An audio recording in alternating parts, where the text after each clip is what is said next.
It's one of the most critically acclaimed titles of the year, a testament to modern-day filmmaking, or what's left of it, and a title that succeeds in virtually every single front. If you are planning to skip this title based on its length, I mean, after all, the movie does clock in at roughly 3.5 hours, I'm here to persuade you to go for it and chance it by giving you 4 reasons why you should see it in the biggest screen possible. I'm Pedro from Vinyl N Celluloid, and this is my review of The Brutalist.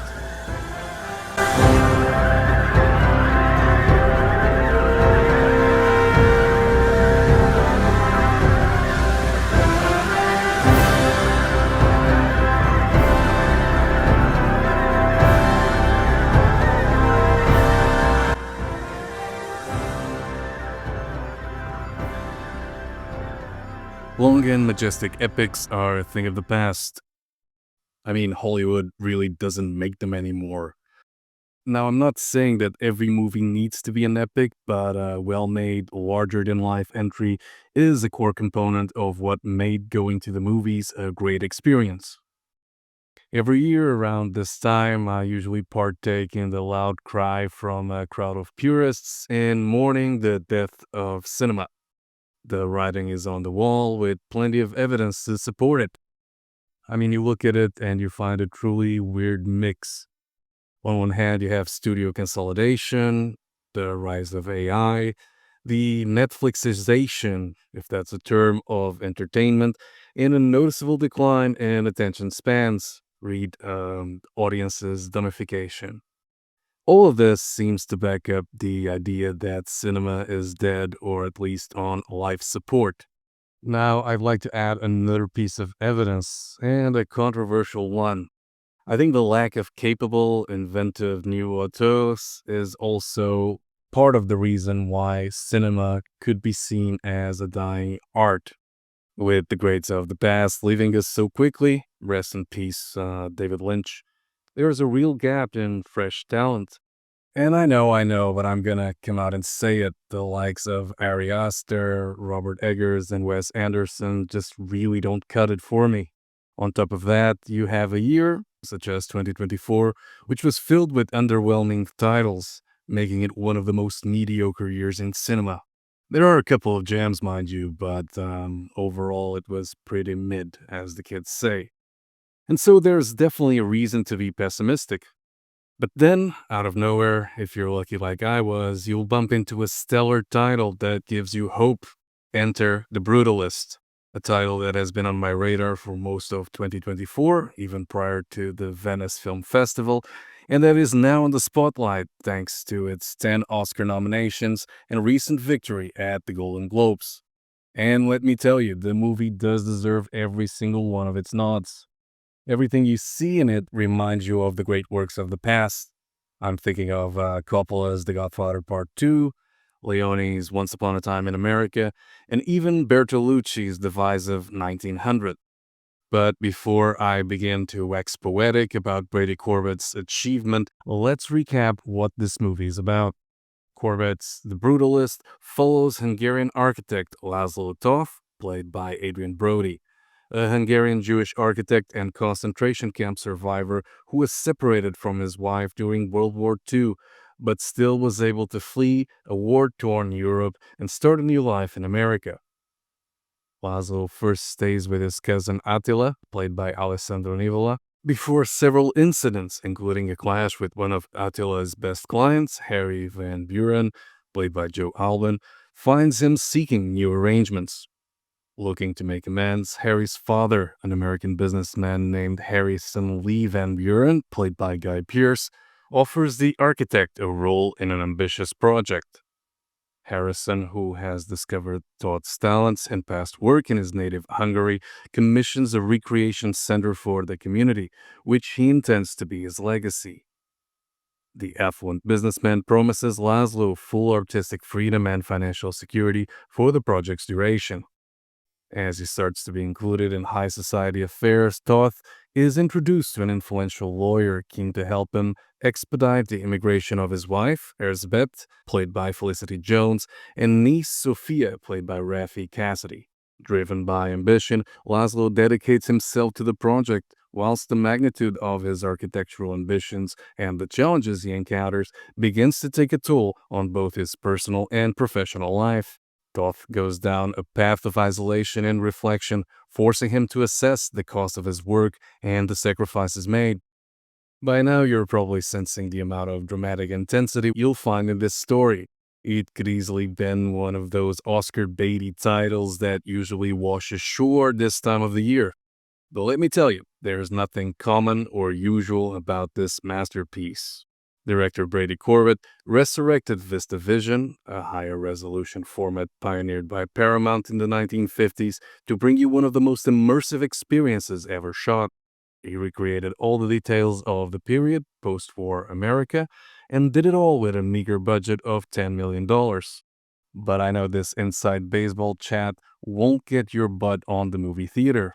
So, here to persuade you are 4 reasons why The Brutalist is the best movie of 2024 and why you should watch it. First, the title is a timeless story covering perennial themes. Getting down to brass tacks, The Brutalist is essentially about two things: the other side of the American dream and the struggle of a person, an immigrant, trying to paradoxically merge two very distinct identities: who he was and who he's expected to be. The movie flips the American dream on its head, shown right away with the upside down Statue of Liberty on the poster. László, the main character, goes through the ups and downs as he makes his way in America. From arriving at Ellis Island to living in Philadelphia's slums, he carries the weight of his past and the hopes for the future. László is always caught between two things: trying to reinvent himself and holding on to who he was. His life shows a clear clash between being a self-made man and an educated scholar, and this tension runs throughout the story. But the film doesn't push a message about class struggle. It stays neutral, letting the audience think for themselves. It also connects to ideas of brutalist architecture, talent, and sticking to an uncompromised vision. These ideas line up with the objectivist philosophy of Ayn Rand, which focused on ethics, legacy, and personal principles. All of this is relatable to audiences in some way or other, and very relevant in today's troubled times. The second point, the fantastic acting. The complexity of values and principles in The Brutalist is brought to life by a truly remarkable cast delivering fantastic performances. Adrien Brody shines, delivering a performance that may be his best yet. He leaves behind his role in The Pianist to portray László, a character marked by emotional depth and bitterness. Brody captures the paradox between a determined, stoic figure and the flawed, imperfect man. Felicity Jones also excels as Elizabeth, particularly in the scenes depicting her intense exchange with Van Buren. Her performance is full of controlled emotion with subtle hints of anger that really reveal her strengths as an actress. Every line she delivers is filled with tension, giving her character a palpable sense of frustration without losing restraint. Guy Pearce nearly steals the show as Van Buren, balancing his role as an industrialist with a subtle approach. His performance is a careful portrayal of a man concerned with his legacy. The actor brings this to life by avoiding overacting and instead playing the character with grace. Supporting actors like Alessandro Nivola and Joe Alban also contribute meaningfully to the story. Nivola's Attila, László's cousin, represents the need for reinvention, whilst Alban's portrayal of Van Buren Jr. embodies the disdain for immigrants, connecting directly to the film's central narrative. As for the third reason why you should watch this style, you have the beautiful sights and sounds.